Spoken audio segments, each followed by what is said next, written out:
And welcome to the Lindy Sports Post-Game Report. I'm the coach, Dick Cox, joined by Coach Barry Tony.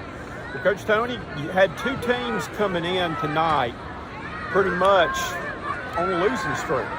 The Clemson Tigers lost the state championship game last week on their home field and snapped their streak and all. The North Carolina Tar Heels had come in losing, I think, their last two to Georgia Tech and to NC State. And it was interesting to see how this game was going to play out.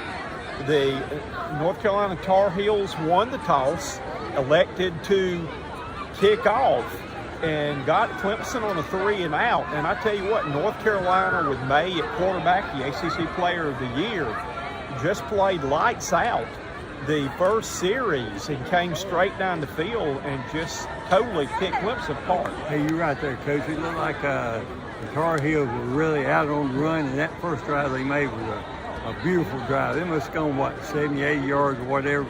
And Clemson, for the first couple of hours, they couldn't do anything. Well, Clemson's second possession after the game, that North Carolina scored. They get the ball back.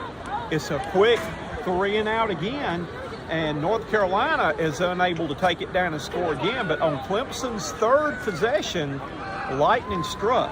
They changed quarterbacks, and again, a move that a lot of the people in Clemson fans had wanted to see for a long time was they put the freshman quarterback in, Klubnik.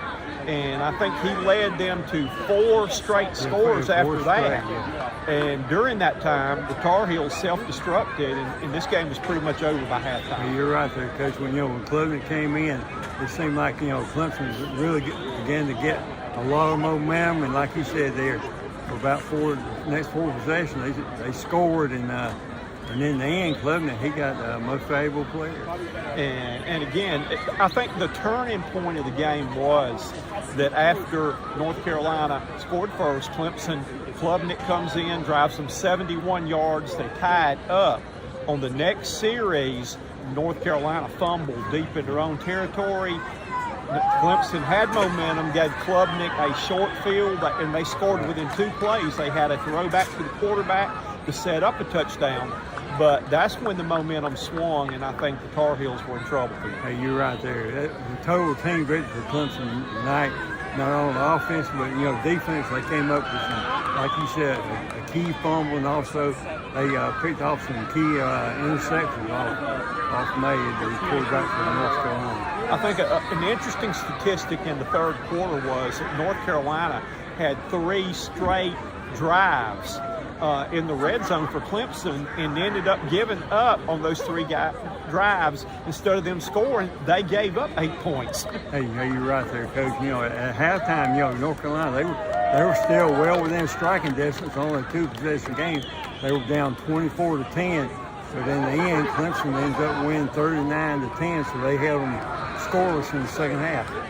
So, again, like you said, that the freshman, Klubnik, I think he completed his first 10 passes. And, again, they did not put him in a tough situation where he was able to complete some early passes and have some early success and go from there, though. But, again, the win, Clemson wins the ACC championship, so they will win the berth to go on to play who we're thinking and hoping for a battle of the all-orange with the Tennessee Volunteers and Clemson Tigers. That would be for the bragging rights of the orange uniforms. Hey, you're right there, Coach. That'd be a super game down in South Florida. Mac Bryan and company have finished the regular season on a sour note after a great regular season and finished the season with 3 straight losses. And don't know where they will end up going to a bowl, but I do know one thing, this field where we're actually standing right here, we will see them kick off the season right here in Bank of America Stadium against the state champions from South Carolina, the South Carolina Gamecocks. Right. The Gamecocks, they're certainly deserving those. And I'm sure, speaking about the Gamecocks, I think they're going to go to a very good bowl this year. So what a wacky day for the college football playoff scenarios, with Southern Cal taking it on the chin last night and just getting royally thumped by the Utes from Utah. And then today, TCU, and you were saying right here on this field, showed them, you can show them your 1 yard they couldn't make. Couldn't make it. Two plays there, Coach. 2 run plays up the middle where Kansas State stopped them. After the Tennessee game, when we were coming back after South Carolina defeated Tennessee, who did I tell you was going to make it back in the playoffs? Hey, don't rule out the Bama Crimson Tide.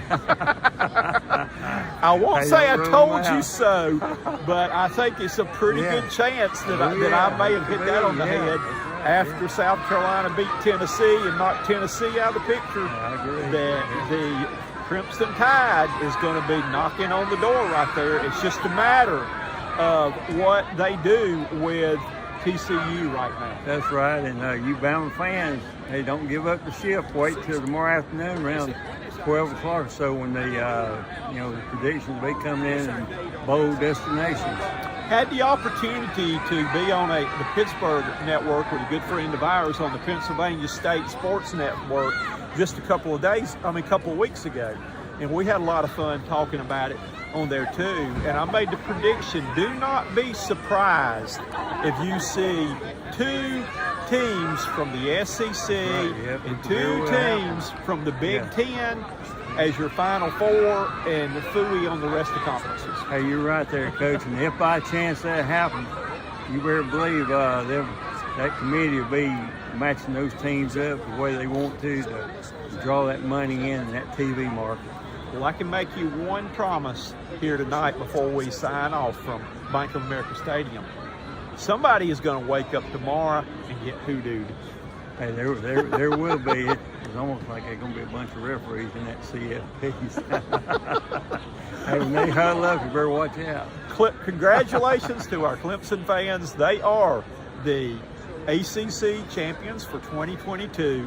Now we move on to the playoff time and bowl season, the happiest time of the year, again, for a lot of these teams that have no chance in the world at winning the championship, but players can get their rewards going to a bowl, and we talked about the importance of bowls. Want to wish all those teams going to a bowl this year that you make some memories, have a great experience.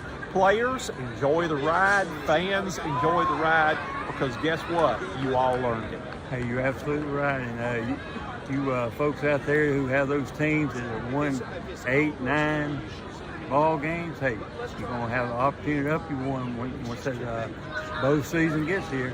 So keep up the hope. I want to take this opportunity to wish all of our viewers and readers a very Merry Christmas and a happy holiday season. And please don't forget the reason for the season. Same here. Thank you. He's Coach Tony. I'm Coach Cox. Good night, everybody. Good night.